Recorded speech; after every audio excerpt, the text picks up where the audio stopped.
Jai Hind, Jai Bharat, and welcome to Dev Talks. This is Aadi. I have with me India's foremost, and in my books, uh, China watcher and China.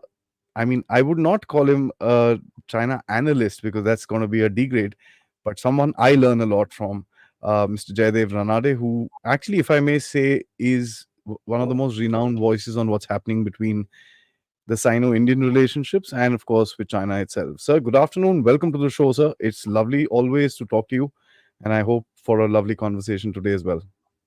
Thank you, Aadi, and thank you for the very warm and probably undeserved Not at all. compliment, but I shall revel in it.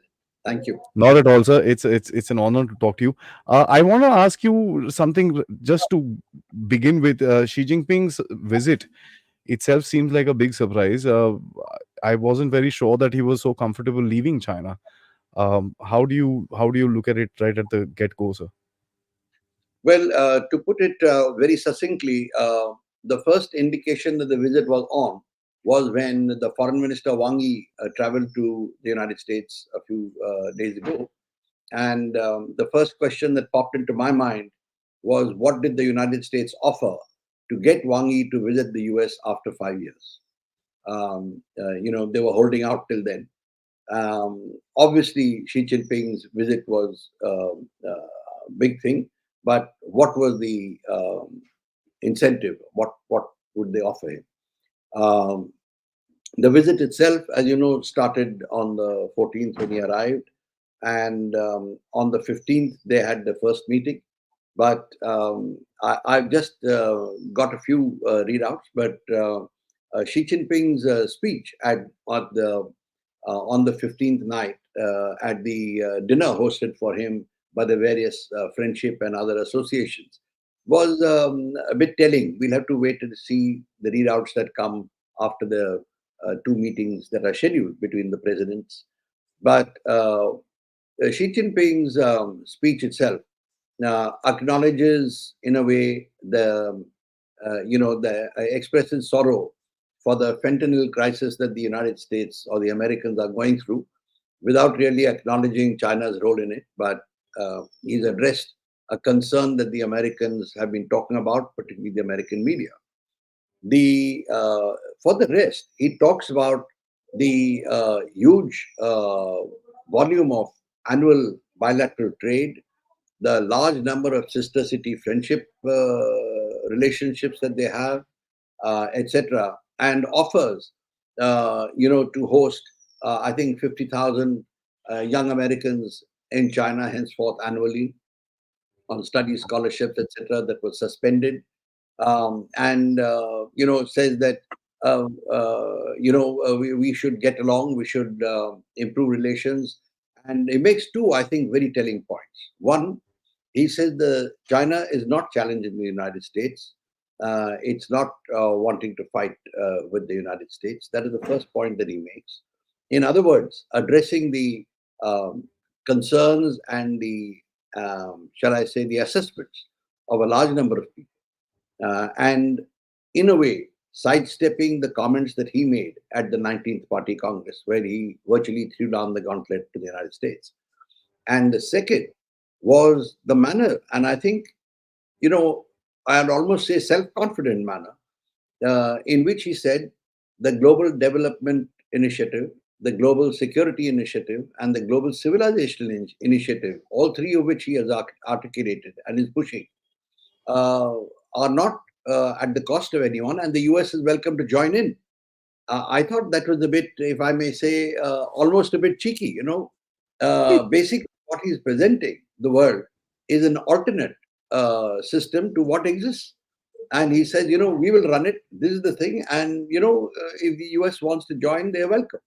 I think, reading between the lines, I would infer that he's basically told the US, your time is run out, in polite language, as far as influence around the world is concerned.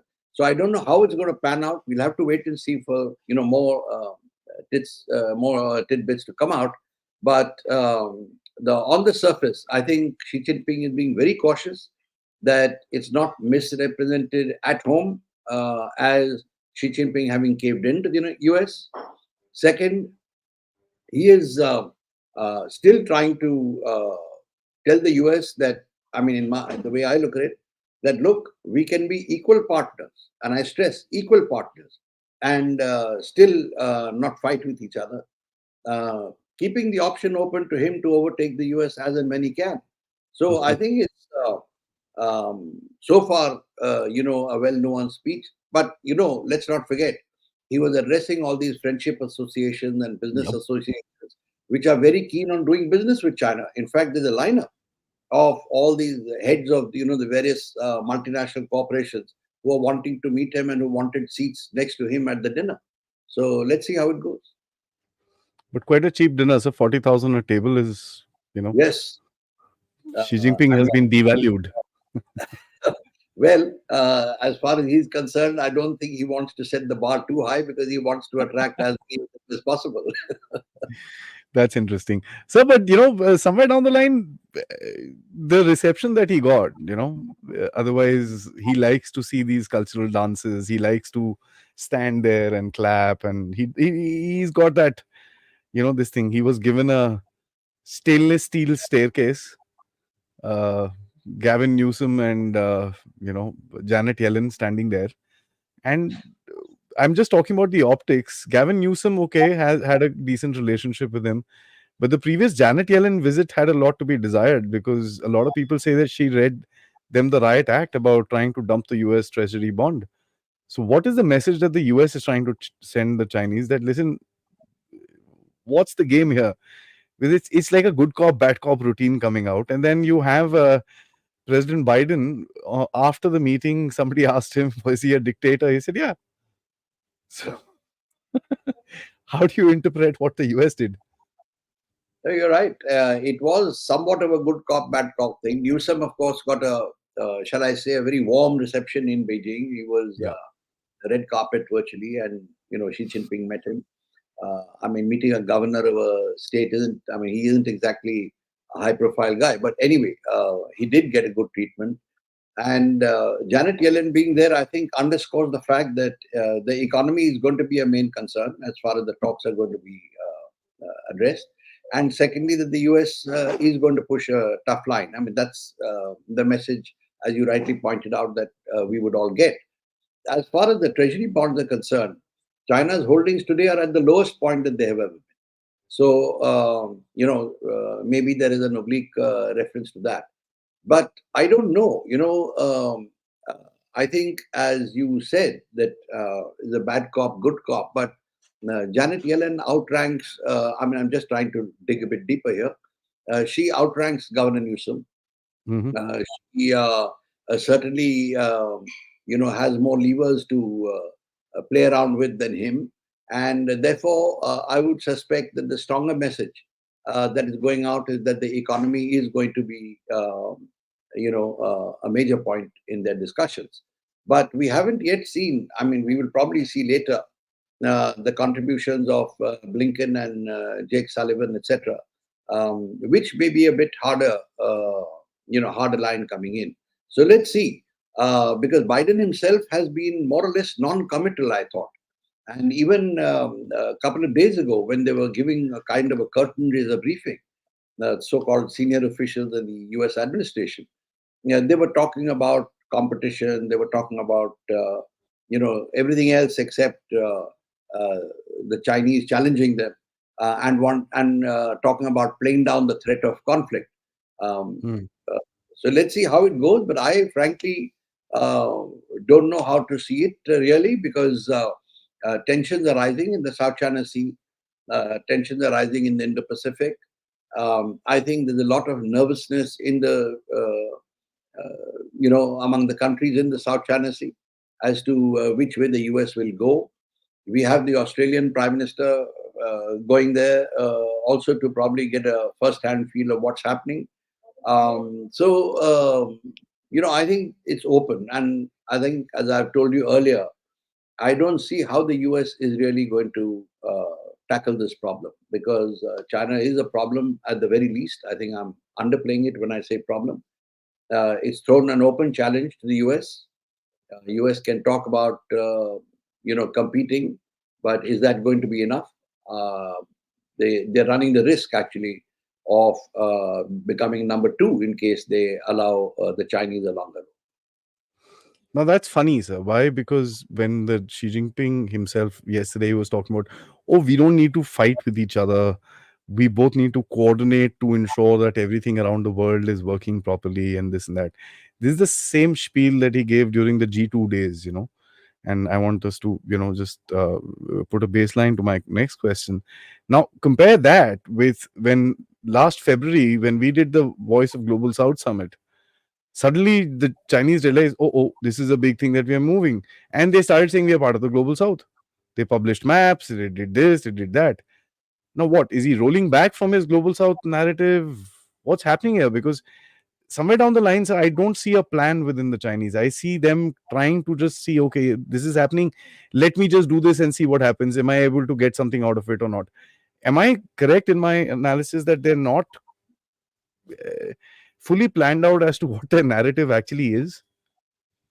See, the two things here, Adi, as you rightly pointed out, I think there is a bit of confusion in their,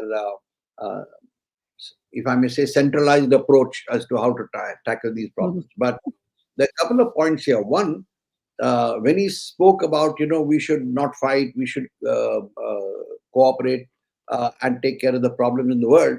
Basically, he's again repeating the line that Hu Jintao had started, that, between us, we can tackle the problems of the world, you and I will partner together, etc. Again, trying to put himself on par with the United States. Something I don't think will go down well in Washington when they start actually pausing the comments that he made, because it's a way of putting himself, up there. The second thing is China is in economic difficulty, a lot of economic difficulty, and there's a lot of pressure on Xi Jinping for having mishandled the Sino-US relationship from within the party and from the common people itself, who attribute the economic difficulties in large measure to the mishandling of the Sino-US relationship, because their exports have gone down. So I think there are a number of problems there which he's trying to balance with these people, and he's trying to play that as best as he can.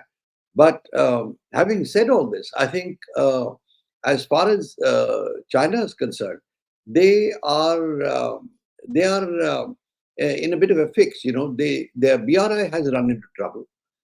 There are countries which, as you said, global south, of the global south, who are now backing out of it or cancelling certain extra projects.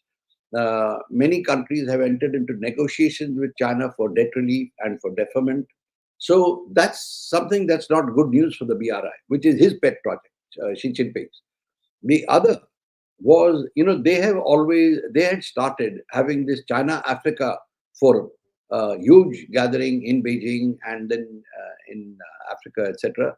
It was part of their effort to develop on what Mao had started, if you remember, the third world and all that kind of stuff. And but here comes along India, which, according to the Chinese, is now rising, and they talk of global South, and they present themselves at the G20 as global South. And we finished the Chinese by bringing the global South in the form of African Union into the G20. The Chinese never thought of it, and I think that was a masterly move. But now they are wondering how to counter this. Can they um, uh, pump in more money? Can they do something else? So I think that's their quandary. How are they going to, counter this move by us? Because the African Union is there now in G20 for as long as G20 is around. That the Chinese cannot undo. So I think that's the quandary that they have. It's also going to spread into other areas.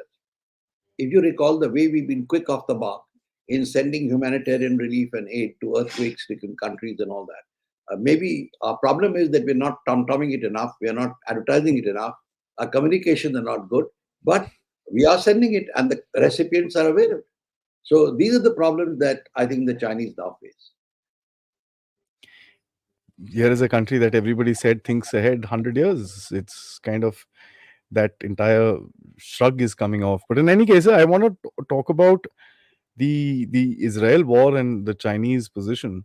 Whatever said and done, there are two aspects of their Chinese position. They find themselves into a big crisis. As a matter of fact, digital Silk Road in Israel gone to the dabba. No questions. Then that's not going to happen. The Israelis are damn upset with the way that the Chinese have behaved. Leave alone Mohammed Daif, whose connections are coming out with China, who's one of the military leaders. He had two Chinese wives, not satisfied with one. Uh, I want to talk about the factor that there are also the Taiwan news reports which say that certain Chinese Communist Party (PLA) members were actually caught in the tunnels. Engineers. So yeah, so that tells you there's a lot of involvement. And so what's going to happen there, sir? Is Biden going to show them the photographs and say, "Listen, what's this?" Well, you're right, because the Chinese, in fact, right off after October 7, when the Israelis said we are going to go after the Hamas, etc., they came out in favor of, as they put it, quote unquote, Palestine. And then they showed maps. They have what are called the digital maps, which they put out, so-called official digital maps. They removed Israel's name from the territory where Israel is supposed to be. So their predictions were clear. And this is what normally comes out. If you remember, even during the Iraq war, when Bush went after them, even at that time, there were Chinese engineers who were working on weapons projects in Iraq. And here too, I mean, it's quite possible that they were there. They are known as the world's biggest, dam makers and tunnel diggers. So they could very well be there with their machinery, and they will certainly say, well, this was a contract, it was a civil contract, so we were there. But there are many other questions that come in. So I think the Israelis are very upset, and they would be, rightfully so. They've given the Chinese a lot of technology in the past, of course, on payment, but they have. I think now there'll be a lot of thinking, which will hurt the Chinese in the long run, because their sources of weapons supplies, etc., are shrinking. Russia was the biggest. Russia is now not capable of supplying that many. If the Israelis also shut off the tap, Chinese will find it difficult. That's quite interesting, sir. But you know what does that tell you about the factor that here is a China that would not bother about supporting a terrorist organization? As a matter of fact, what happened in Israel on October 7th is reprehensible, and that's not one time has China said that. I How do quite you agree. kind of I quite agree with you. But then that was the same policy they followed with regard to Pakistan. Not followed, sorry, follow with Pakistan. They're going on imposing those, so-called technical vetoes whenever we have asked these terrorists to be placed on the sanctions list. So they don't make any difference between a terrorist or a non-terrorist as long as that individual suits their interest. And they've shown that in spades as far as Hamas is concerned. yeah, it's quite funny. So what about when one looks at the common narrative which is there is that with these wars, the only one country that is benefiting and that is China. With the Russian war, the focus on China has gone off. This is the common narrative that a lot of the uh, anti-Biden voices within the US talk about, and I'm going to slowly shift to the US with regards to this. How do you see this particular situation? Because in my books, I don't see Chinese winning in any case. I mean, the day that the Ukraine war started, 6% of the Ukrainian land owned by China went to the dogs. Here, the second largest digital Silk Road investment in Israel just gone. There are rumors, and let me say this very clearly, that the Israelis were using a lot of the AI that the Chinese had built up on their border posts and stuff like that. So that's going to go terrorist this thing. So how is it that a lot of people are calling the Chinese winners in this entire game? I think they're looking at it from, if I may say, macro geopolitical perspective, which is that the Americans are tied up with the Russians. The Americans here are tied up with the Israelis against the Hamas. They're getting bogged down. That's the hope of these people who say that China has come out a winner. And therefore, China's got time in order to build itself up, etc. That's one. Second, that the Chinese and Russian collusion is going to get even deeper thanks to what's happening in the Ukraine. Now, the end result one doesn't know, but this is the kind of thinking that these people have. The third, which I mean, I'm presuming that that is the intent. Those opposed to Biden, primarily the Republican group, are basically saying, don't take your eye off the ball. China is the real threat for us. And they feel that Biden is trying to now strike a compromise before the elections come up, because the big business is losing out money with because of the state of relations between China and the United States. So I think there is a warning in that to Biden, and in case the Republicans come back, then the Chinese, I think, will find it difficult. But the Democrats too, because the polls, U.S. polls, a recent one I think was yesterday, it showed over 52% people quite anti-China, and I believe the real count could be even higher. Higher. So, and that's across the board: is Democrats, Republicans, etc. So, I think China will remain front and center. The as polite people would say, a challenge to the United States, and I would put it as a threat. Hmm. That's quite an interesting way of looking at it. So, why does the US suddenly want to kind of, after calling Xi Jinping dictator on his face, literally, when he's in the same city, uh, there is, of course, so much geopolitical and geostrategic tensions between both the countries. There is an ally supposedly in the South China Sea where the Chinese are, uh, troubling, which is Philippines, the Taiwan question, the I'm not even going to bring the India question because I don't think the US is really bothered about that. But the Israel issue, the weaponization of Russia allegedly, and of course North Korea and this and that. There're just so many issues. Why would the US want to kind of deal with them? Or was there a certain, just to start a conversation, keep the damn thing warm a little bit before it breaks out into a war? We are not ready right now. Delay it. Is that the tactic right now? What do you think is happening here, sir? I would go with the second point that you made. I mean, again, that's a question. It's an assessment, your assessment and my assessment, or third man's assessment. But my assessment would be to go with what you said second, which is the Americans are deploying in order to contain China. They have positioned their forces across the world, and particularly around China, in a manner that it can there can be a call to arms, and it will or get operationalized very quickly. I don't think they are sanguine about the Chinese threat. This is my reading. And really, I feel what Biden is doing, because the entire laundry list which you read out just now about North Korea, about the nuclear weapons, non-proliferation, mill-to-mill talk, they're all going to be addressed as officially stated in these talks. Now, how far is it going to go? The talks, I don't suppose, will last more than 5 to 7 hours at the most, over 2 days or two meetings. How much? I mean, he just list out his concerns. Xi Jinping will list out his concerns. But the main thing is that they would have met after 6 years, or I mean, when after the last meeting a couple of years ago, they would have sort of introduced some kind of a, shall I say, cooling off of tensions, and they will announce the beginning of some talks here and there. Flights have already resumed. They've increased, or they've announced an increase up to 50 flights or something like that, and they're going to be more. If the young, what Xi Jinping said, getting so many students and all that, if that comes through, they'll be trying for people to people.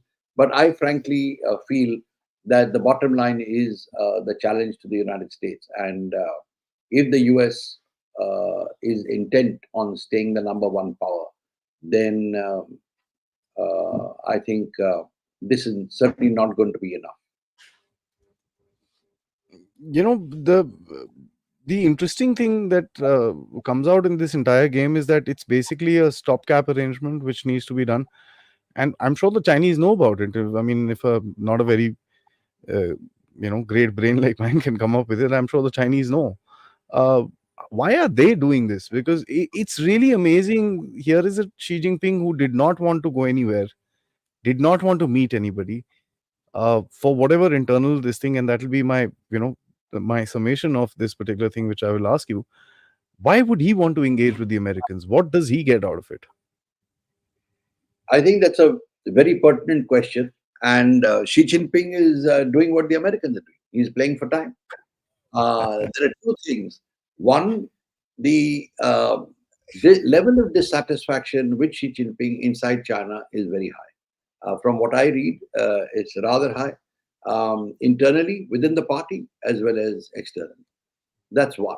The second, the joblessness, the paucity of revenues, even among the provincial governments, the cuts in salary payments, etc. They're all hurting the people.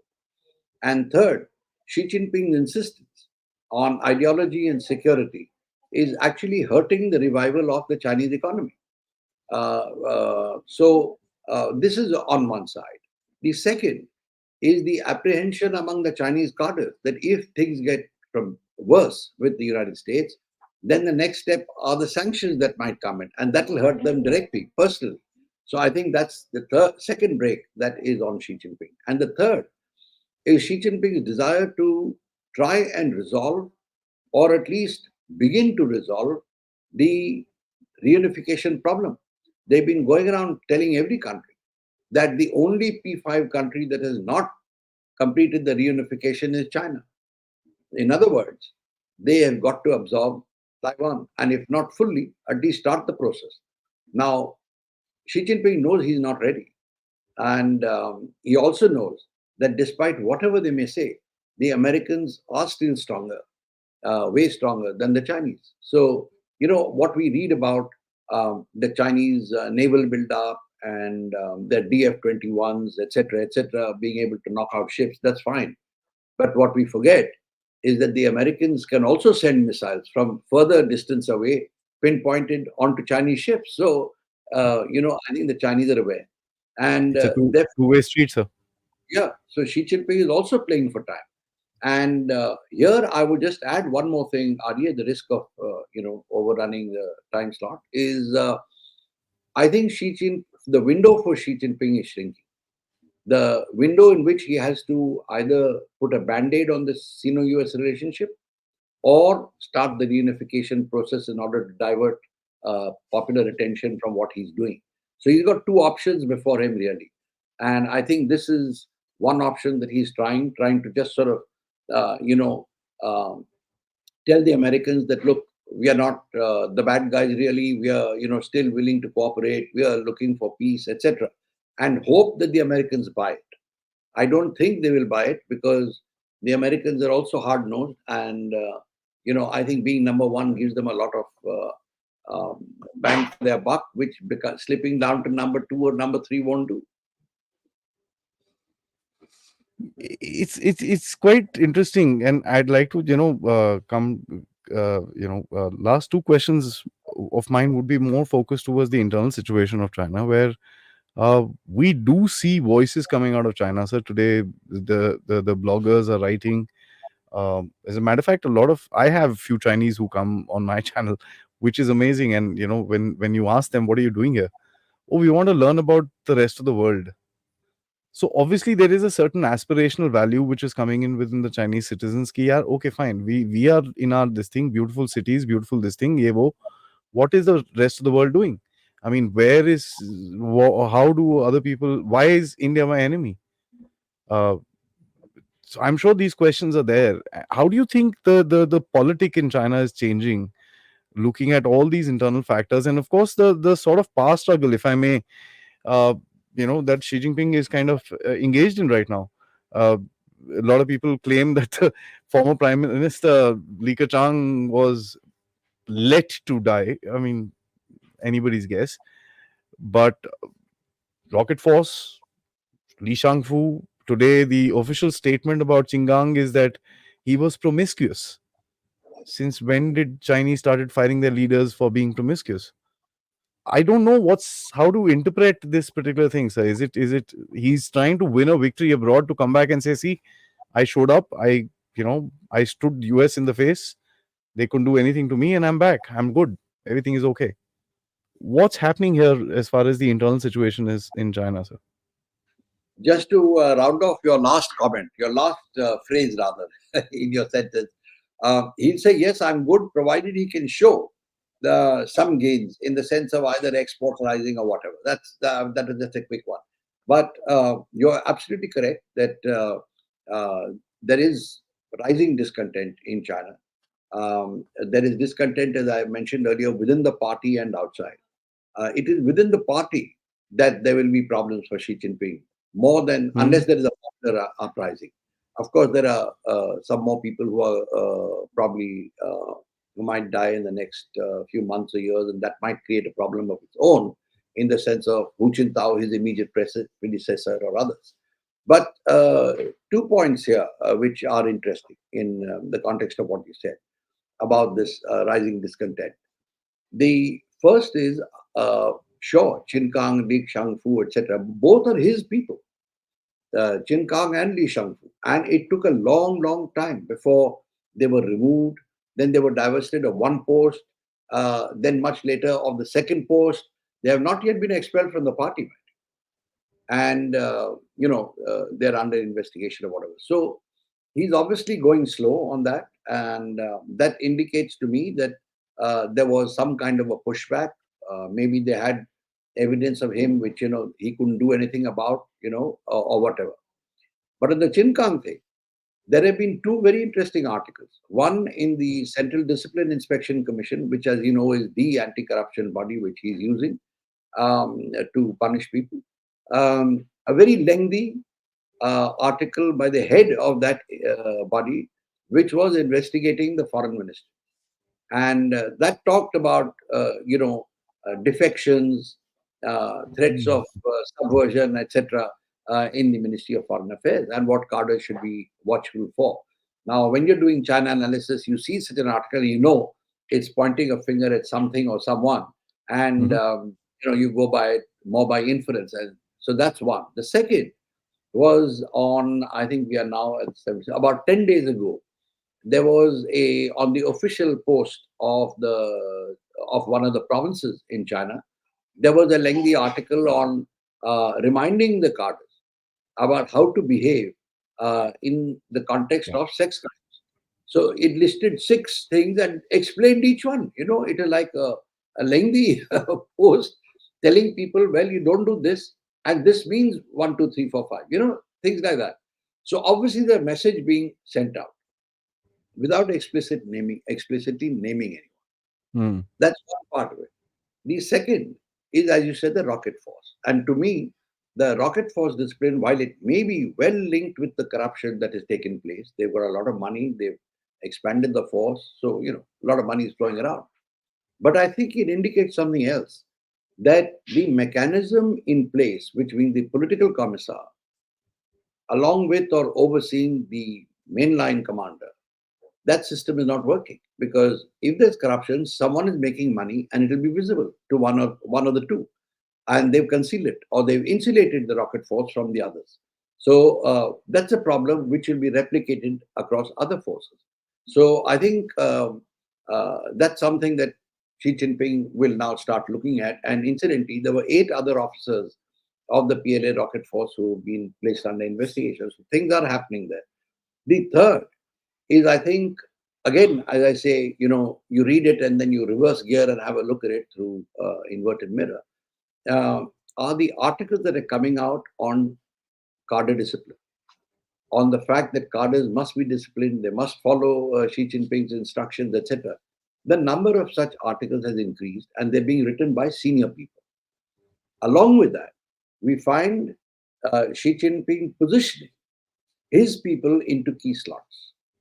And Hmm. you are aware of this new body that has been set up, the so-called Central Social Work Department. Now, that sounds very innocuous. And let me tell you, it's nowhere near like our social welfare ministry or whatever. It was actually an intelligence and counterintelligence unit of the party set up during Mao's time, which has been revived earlier this year. And he's put his man on it. So now he has expanded the security apparatus, and each one is headed by his people. So I think the controls have been tightened, including on members of the Politburo Standing Committee, which is 6 people plus Xi Jinping, and 7 in all. They're being monitored, and they're being told that we are monitoring. So he's really seeing. I think he's ensuring that there's no internal kind of a coup or attempt to push him out. So I would say that it indicates to me that the situation is not all that normal, uh, but there's no immediate threat because he's put his people there. He's got the levers of power with him. So unless the group that gets together, it'll be difficult to dislodge him. But there is situation is, I would say, it's a bit it's how should I put it? It's a bit tense. What about the army, sir? And this is my last question. We recently had an article, and I kind of spoke about this on the channel as well. We had an article in PLA Daily which talks about the rocket force not being ready, and they claim it very simply that we did some audits. There are certain areas which require training and this and that. That just tells you. I mean, the rocket force himself putting it in their own paper that we are not ready to fight. Uh, Yeah. this is just the rocket force. What happens to the other guys? I mean, if that's the situation, is in the most elite, if I may, of the forces, how do you think the morale of the other forces are? Now you got another fourth winter that they're going to spend here. Uh, the grapevine within the Indian army is that they're damn upset. I mean, people are taking leaves and this and that. Commanders get changed very often. Uh, how is he going to handle this discontent within his army? Well, I don't know whether we can still use the word discontent, but there is certainly things are not okay. They've been giving pay hikes and all. I know, but I don't know Hmm. about this year how many have happened. But till now, till last year, there were 3 pay hikes over 2 years or 2.5 years. Yep. Hmm. That's quite a lot for keeping people in place. They've expanded the scope of recruitment, particularly in Tibet and in Xinjiang and in Inner Mongolia, to try and recruit people for deployment in Tibet. And those guys don't want to come. It is certainly tough for them to be there. The one-child family and all that kind of stuff. They're improving the infrastructure there for them. They're putting up those, oxygen tents and oxygen units at every post, so that the people can go and have a whiff and that kind of stuff. Treatment is not delayed, so they're doing all that. But the bottom line is that the people don't want to stay in such high altitude, such Hmm. tough conditions. Our guys are used to it. I'm not saying that they're happy with it, but they're used to it. They're used to that kind of life. They've been there by rotation. So for them, it's something that is part of their conditions. Their battle conditions. They've worked there. These fellows haven't. For them, it's first time. And I think they have two worries, if I may say. One, if things develop into a hot war where there's actual shooting, etc., and they see their competitors dying, I don't think that will sit well with them. And the second is if uh, there is some kind of forward movement by us anyway, I think that will be something very tough for Xi Jinping and for the others, because the way he's built up the PLA, the way the papers are talking about the PLA, it'll be quite an embarrassment to say the least. So I think there are a lot of things in his mind. They haven't replaced the defense minister, as you're aware. Chang Yao-shia, the CMC vice chairman, is still meeting everyone. So obviously he's finding it somewhat difficult. But I would still say there are two areas where I don't see him backing down. One, on Taiwan, he's doing all that he's doing, short of actually starting a conflict, but he's keeping the pressure up. And the second is with us. We have not seen any lessening of pressure. Hmm. Uh, they may be, unhappy to be there or whatever, but there's no lessening of pressure. There is, in fact, more infrastructure build up. There are more aircraft being deployed, things like this. So I think these are two tension points which will remain for some time. I mean, I think that uh, I mean he's making a big mistake by actually sitting with us. But congratulations to him on his thought processes, because I keep saying this, that thank you China for waking us up. So keep waking us up, and I think he's gonna he's gonna have a big bite on his backside very soon. You're right. You're right. It's a strategic miscalculation by him Yeah. because we've not backed down yet. We are not going to back down, in my opinion. And he might just be surprised by whatever our next move may be. Yeah, it's election time, so and the campaign season is not here. By the time the next campaign season comes in, and I'm looking at what's happening, Mr. Modi's back. He's going to be back with a huge big Yeah. sword, and that's going to be quite dangerous for Xi Jinping. Sir, thank you so much. This is quite an eye opener, as a matter of fact. Although we are still awaiting the readouts and this and that, but I don't think the readout is going to contain much else rather than climate change, coordination for creating a hotline between both the presidents and the military, and military coordination and this and that, which is in no simple words hogwash. Looking at the situation that both the countries are, here's a president who calls another president visiting his country a dictator while he's in the country. So that tells you the amount of trust and everything which is happening. Somewhere down the line, I really think Biden does this on purpose, and there's a part of him, or there's a part of his administration who kind of triggers him and does this. Oh, will you protect Taiwan? Yeah, absolutely. Will you send forces? Yes, absolutely. Okay. So that's interesting. Thank you so much. It's always a learning experience talking to you, and I hope I can catch you up very soon for another deep dive into China. Till then, sir, Jai Hind. Thank you, Adi, Jayan. And let's wait and see what happens in the Xi Biden meeting. As you said, nothing much, I don't think, but still, the readouts will be interesting. Thank you very Interesting, much. absolutely. Thank Thank you, sir. Jai Hind. you.